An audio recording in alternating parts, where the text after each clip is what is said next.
दोस्तों, इस वीडियो में हम लोग समझेंगे कि हर फसल के लिए इंडिया एग्रो ऑर्गेनिक प्रोडक्ट्स को कैसे प्रमोट करें।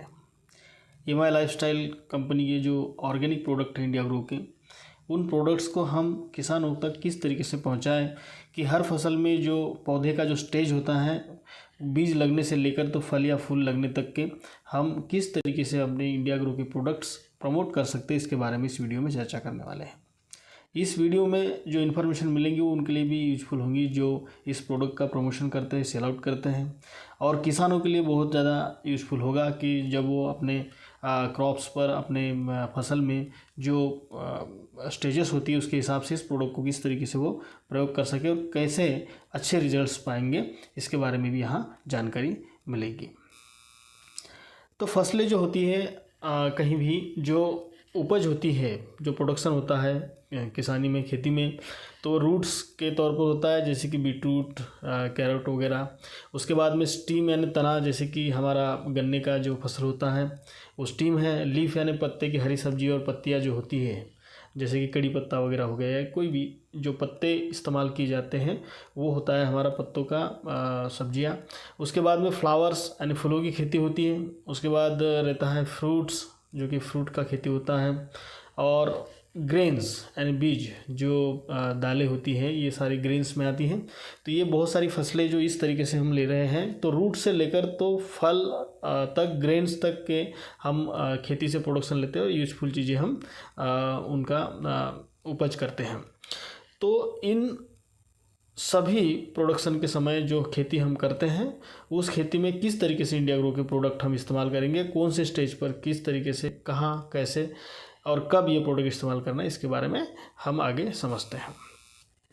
तो सबसे पहला स्टेज आता है हमारे खेती का बुआई का, मतलब कि सीडिंग। हम अपनी ज़मीन में, मिट्टी में जो हमारा फसल का जो बीज है, किसी भी प्रकार का जो आप उत्पादन कर रहे हैं, उसका जो बीज है हम बुआई करते हैं हमारी मिट्टी में। ये हमारा पहला स्टेज होता है। तो हमारे को इसमें ये बहुत इम्पॉर्टेंट है कि मिट्टी और पानी की अनुकूलता देखना चाहिए कि आपका मिट्टी फर्टाइल है कि नहीं। क्योंकि कभी कभी क्या होता है ना कि जो रासायनिक चीज़ें, जो केमिकल की चीज़ें हम इस्तेमाल करते, खाद या फर्टिलाइज़र, उससे हमारे ज़मीन का जो लेवल है, उसका जो उपजाऊपन है, ये सही नहीं रहता। तो इसके लिए मिट्टी और पानी की अनुकूलता, ज़मीन के कीड़े और फंगस से हमारे बीज को हम कैसे बचाएं, ये हमारे आगे चैलेंजेस होते हैं। तो इन चैलेंजेस को निपटने के लिए हमें भूवस्त्र सुपर, ये पहला प्रोडक्ट हमें इस्तेमाल करना है। हम इसमें जब आप बुआई करें, बीज डालें, उसके साथ में आप भूवस्त्र जरूर डालिए। ज़मीन उपजाऊ बनाएगा, बीज को ज़मीन के कीड़ों से बचाएगा, ये जड़ों को हेल्थी एंड मजबूत बनाएगा, ज़मीन में नमी बनाए रखने में आपको मदद करेगा। और जो केंचुए होते हैं, जो हमारे खेती के लिए यूजफुल होते हैं, उन केंचुओं के लिए ये नुकसानदायक बिल्कुल भी नहीं है। दूसरा प्रोडक्ट है एमआई प्राउड। एमआई प्राउड ये फंगस पर काम करता है, क्योंकि जब नमी आती है, जिस समय हम सीडिंग करते हैं, बुआई करते हैं, उस समय नमी के कारण हमारा जो बीज है वो सड़ जाता है। जिसका हार्ड कवर है, जैसा कि धान है या कुछ ऐसी कुछ चीज़ें हैं जिनके कवर हार्ड होते हैं, उनको फंगस ज़्यादा नुकसान नहीं पहुंचाता। लेकिन जिनके सॉफ्ट कवर होते हैं बीज के, जैसे कि गेहूं है या कोई दाल है या किसी प्रकार की जो है चीज़ें जिनके सॉफ्ट कवर होते हैं, जैसा कि सिंगदाना है, ये इन सब चीज़ों को जल्दी फंगस ख़राब कर लेती है, उनको सड़ा देती है। तो इसलिए जितने हम बीज डालते हैं उतने बाहर उनके पौधे नहीं निकल आते, वो सड़ जाते हैं। तो इसके लिए एमआई प्राउड इस्तेमाल करना है, जो फंगस पर काम करेगा। हर प्रकार के फंगस, फफूंद, बुरसी से पौधों को बचाएगा। पौधों के पत्ते, जड़ें, तना और शाखाओं को सड़ने गलने से भी ये बचाता है। बारिश के दिनों में नमी के कारण हर खेती में फंगस आती है। अंदरूनी एवं बाहरी दोनों ही फंगस के लिए ये कारगर है। तो ये एमआई प्राउड का हम घोल बना के अपने बीजों पर उसका ट्रीटमेंट करके उसके बाद में हम इसको सीडिंग कर सकते हैं, बुआई कर सकते हैं।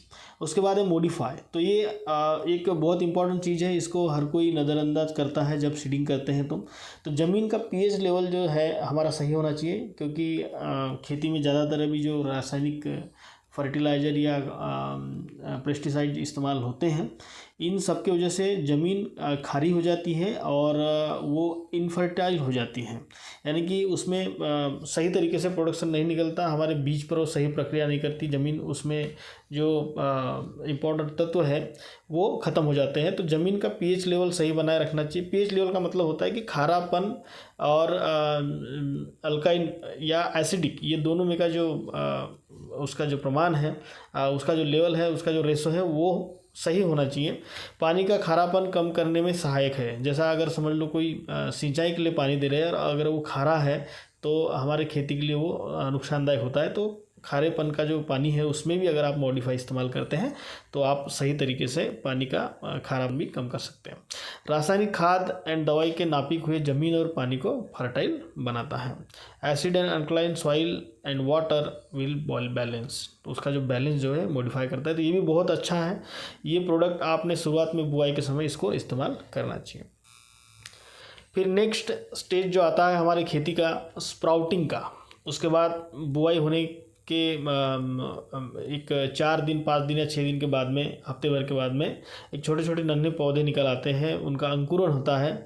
तो इस स्टेज में हमें ये चाहिए कि इन पौधों का इम्यूनिटी जो है वो सही रहना चाहिए। उसके बाद में उन्हें कुतरने वाले कीड़ों से, फंगस से, ये सब चीज़ों से बचाने के लिए भी हमें कुछ प्रोडक्ट चाहिए। तो ग्रो मैजिक एडवांस उनकी इम्यूनिटी बढ़ाने के लिए, उनका ग्रो जो है सही करने के लिए ये एक प्रोडक्ट है। पौधे का संपूर्ण ग्रोथ करेगा, जड़ें, तना, शाखाएं, पत्ते, इन सब चीज़ों को वो प्रोटेक्ट करेगा फूलों का। और ये आगे भी हमें काम में आता है, इसलिए आगे का स्टेप ये है कि फूलों का झड़ना भी कम करेगा जब आगे हम इस्तेमाल करेंगे। लेकिन अंकुरण के समय इस ग्रो मैजिक को जरूर इस्तेमाल करें ताकि पौधा जो है बहुत अच्छी तरीके से ग्रो करे और उसका जो डेवलपमेंट हो सही हो। उसके बाद एमआई स्प्रे प्लस तो हर जगह इस्तेमाल करना है हमको, क्योंकि हमारी जो ऑर्गेनिक ये प्रोडक्ट है इनका असर बढ़ाने का काम करता है। ये खाद और कीटनाशक का असर बढ़ाता है, पौधों पर दवा को चिपकाता है, फैलाता है, गहराई तक पहुंचाता है और पॉलिनेशन भी करता है।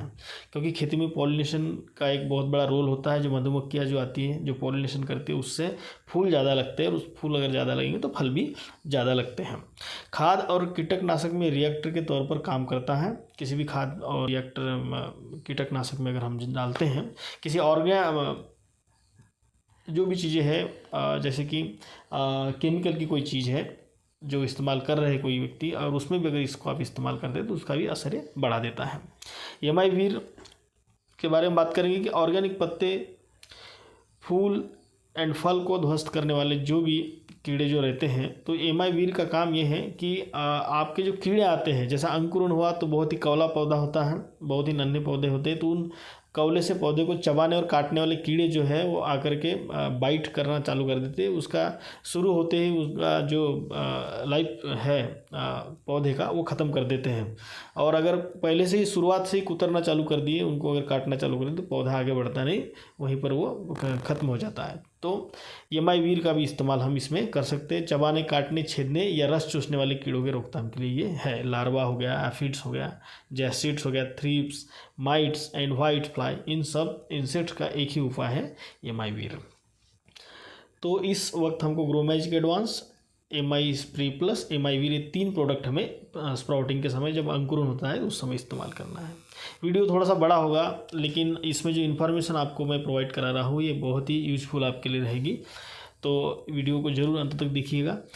फुल ग्रोथ यानी कि पौधे का जो प्रौढ़ अवस्था है, जब अच्छे खासे पत्ते आ जाते हैं और उसके बाद में पौधा बढ़ने लगता है, तो फूलों का जो स्टेज होता है उसके पहले की जस्ट पहले तक के जो ग्रोथ है वो उसका फुल ग्रोथ कहलाता है।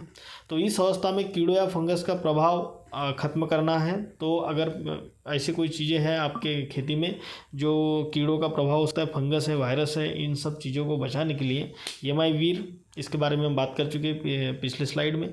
एमआई स्प्रे प्लस, इसके बारे में बात कर चुके हैं कि क्या करता है। एमआई प्राउड, ये तीनों चीज़ें आप इस अवस्था में अगर आपके पौधों पर, आपके पत्तों पर ये दिखाई देते हैं फूल, तो उस समय इन 3 चीज़ों का आपने इस्तेमाल करना चाहिए। तो आपका जो प्रौढ़ पौधा है उसका हेल्थ बहुत अच्छा रहेगा और आगे फूल और फल बहुत अच्छे देगा। अब आता है हमारा स्टेज फ्लावरिंग का। फ्लावरिंग के समय भी हमें खास ध्यान रखना है कि कुछ हम प्रोडक्ट इस्तेमाल करेंगे, हम चाहेंगे कि हमारे पौधों पर बहुत अच्छे फूल लगे, हेल्थी फूल लगे और झड़े नहीं, कम झड़े, और उसके बाद उस पौधे पर फल भी ज़्यादा लगे। तो जिस तरीके का भी खेती हो, लेकिन फूल का जो टाइम आता है, फ्लावरिंग का टाइम आता है, उस समय ये प्रोडक्ट आप इस्तेमाल करने चाहिए। Grow Magic advance MI spray plus, ये 2 प्रोडक्ट का इस्तेमाल तो बहुत ही ज़रूरी है। इसकी वजह से आपके पौधे का जो ग्रो है वो भी सही होता रहेगा। उसके बाद में जो फूल है वो भी बहुत अच्छे क्वालिटी के लगेंगे, उसके बाद वो झड़ेंगे नहीं और फल बहुत ज़्यादा आएंगे। तो परिणाम ये होगा कि आपका जो प्रोडक्शन है बहुत अच्छा ग्रो होगा।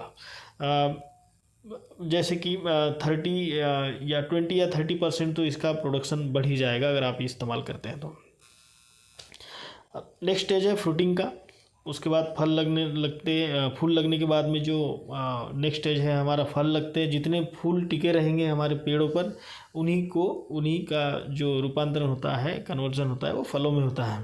तो पेड़ जितने फल लगेंगे पेड़ों में, तो उनका क्वालिटी क्वांटिटी सही रहने के लिए, फलों का वेट सही रहने के लिए, उनका कलर सही रहना चाहिए, खुशबू बहुत अच्छी आनी चाहिए फलों से, और स्वाद भी उनका उत्तम रहना चाहिए खाने के बाद।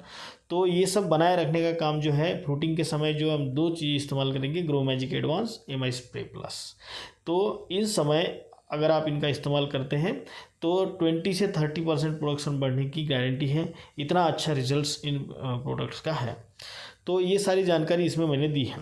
तो अब ये स्टेजेस हो गई कि हमारा प्लांट जो है किस तरीके से बुआई के समय से, मतलब कि जैसे हम बीज डालते हैं अपने ज़मीन में, उस समय से लेकर तो फ्रूटिंग तक, यानी कि फल देने तक के ये 4 स्टेजों में इन चीज़ों को मैंने डिवाइड किया है। तो अब असली चैलेंज हमारे पास में ये होगा कि फंगस, वायरस एंड कीड़ों का प्रभाव कैसे पहचानें, कि कौन सी समय कौन सी दवाइयाँ देनी है। ये हम इस स्लाइड में देखेंगे कि जो फंगस होता है, ये वायरस या फिर कीड़ों का कोई बाइट है, तो इसको हम कैसे समझ में आएगा। तो एक ओवरऑल जनरली आप देखकर इसको पहचान सकते हैं। और सारे फंगस के लिए हमारा जो MI प्राउड है, ये बहुत ही बढ़िया प्रोडक्ट है। फंगस का कोई भी प्रॉब्लम हो, किसी भी प्रकार की फंगस हो, उसके लिए एक ही प्रोडक्ट हमारा कारगर है और सही तरीके से रिजल्ट्स देता है हर फंगस के प्रॉब्लम पर।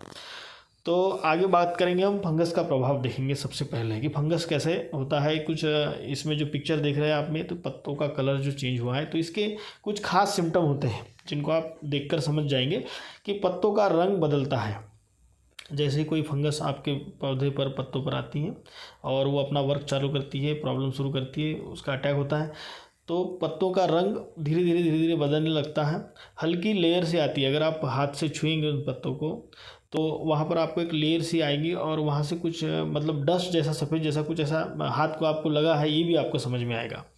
और पत्ते सिकुड़ के बेजान होने लगते हैं धीरे धीरे। जब वो उनका कलर चेंज होता है तो उनका जो न्यूट्रिशन है वो बंद हो जाता है और पत्ते जो है सिकुड़ करके बेजान होके वो गिर जाते हैं।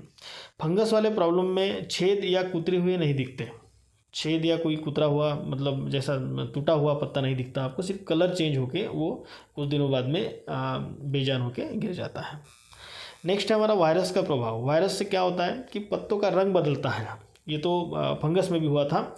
और सतह पर दाने से उभरते हैं, मतलब अगर पत्ते को आप छुएंगे तो आपको पता चलेगा कि कुछ दाने से उभरे हैं उसमें, यानी उसका जो लेयर है या चिकनापन है वो ख़राब हो गया है और खुरदुरा सा पत्ता हो गया है, ये आपको समझ में आएगा। पत्ते आड़े टेढ़े मुड़ते हैं। पत्तों के साथ तनों को भी वायरस ध्वस्त कर देता है। वायरस इतना डेंजर होता है कि पत्तों को तो वो ध्वस्त करता ही है, उसके बाद में अपने जो तना होता है उस तक भी उसका असर हमको देखने मिलता है और पूरा का पूरा पेड़ वन टाइम में सूख सकता है। नेक्स्ट है कीड़ों का प्रभाव। तो कीड़ों का प्रभाव तो देखते ही समझ में आ जाता है कि कीड़े का बाइट है। तो पत्तों में छेद कुतरे हुए दिखेंगे आपको इस स्लाइड में जो आप इसमें देख रहे हैं इन पिक्चर्स में। तो यहाँ पे आपको समझ में आएगा कि बाइट्स क्यों है, मतलब काटा हुआ है कहीं कहीं से, लेकिन पत्ते का रंग वैसा ही है। ये खास चीज़ है। पत्ता जो है वैसा ही हरा दिख रहा है, लेकिन उसको कट किया हुआ है, कहीं से छेद है, कहीं से कुतरा हुआ है। तो ये रस चूसने वाले कीड़े होते हैं या पत्तों को काटने वाले कीड़े होते हैं। ये सब जो है पूरे पेड़ को बेजान कर देते हैं। जब पत्ते ही नहीं रहेंगे तो बाकी जो पेड़ का जो इम्यूनिटी है वो क्लियर नहीं रहेगा और वो पेड़ जो है आगे सर्वाइव नहीं कर पाता, वो मर जाता है। तो ये जो काटने चूसने वाले जो कीड़े होते हैं, रस चूसने वाले, ये तनों से भी रस चूसा करते हैं, तो नीचे से भी ये वर्क करते हैं। तो इनका जो प्रॉब्लम है पूरे पेड़ पर, जैसा समझ में आता है कि ऊपर से तो पेड़ ठीक दिख रहा है, लेकिन नीचे से तने में से कहीं अगर रस चूसा गया है तो वो पेड़ भी मर जाता है। तो ये सारी जानकारी मैंने इस वीडियो में आपको देने की कोशिश की है कि इंडिया ग्रो का बहुत ही बेहतरीन प्रोडक्ट है और बहुत ज़बरदस्त रिजल्ट है। आप सब इनका खेती में जो किसान भाई हैं उनके लिए आप ज़रूर प्रोवाइड कराइए। एक विष मुक्त खेती हमको मिल सकती है और जो प्रोडक्शन करता है उसका भी इसमें लाभ है, और जिन लोगों तक ये प्रोडक्शन पहुंचता है, जो इनके यूजर्स होते हैं खेती के प्रोडक्ट के, तो वो भी किसी जहर से बचेंगे। तो बहुत ही बेहतरीन है इंडिया ग्रो के प्रोडक्ट और बहुत अच्छे रिजल्ट्स हैं। इस वीडियो में जो जानकारी दी है ये आपको ज़रूर पसंद आई होगी, ऐसा मैं उम्मीद करता हूँ। तो इसी तरीके के वीडियो इस मेरे चैनल पर आते रहते हैं। ये my lifestyle marketing global private limited के जो प्रोडक्ट हैं या और भी कुछ प्लान पे आउट, इसके बारे में सारी जानकारी मैं यहाँ प्रोवाइड करते रहता हूँ। तो अगर ये आपको वीडियो पसंद आया है और आपको लगता है कि ये वीडियो किसी को फॉरवर्ड करने से, शेयर करने से उनका नॉलेज में इजाफा होगा, उनके लिए यूज़फुल होगा, तो आप ज़रूर कीजिएगा। वीडियो देखने के लिए